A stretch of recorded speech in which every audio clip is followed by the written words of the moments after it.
Fikiria umepigwa na bomu la nyuklia, ukapona.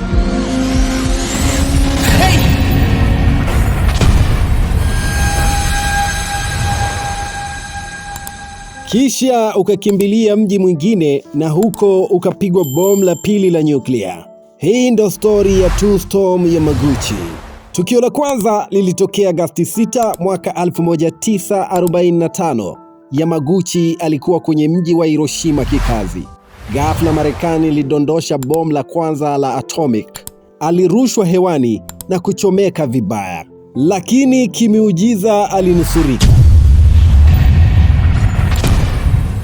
Akiwa na majeraha makali, alipanda treni na kurudi nyumbani kwake kupumzika kwenye mji wa Nagasaki. Siku 3 baadaye, akiwa ofisini, akamwelezea bosi wake kuhusu lile bomu la kwanza. Ghafla bomu la pili la nyuklia likadondoshwa hapo hapo Nagasaki. Cha kushangaza, Yamaguchi alinusurika tena na aliishi mpaka mwaka 2010 akiwa na umri wa miaka 93. Je, wewe unadhani huyu ndiye mtu mwenye bahati mbaya zaidi au bahati nzuri zaidi duniani? Dondosha komenti yako na usisahau kusubscribe kwa story zaidi.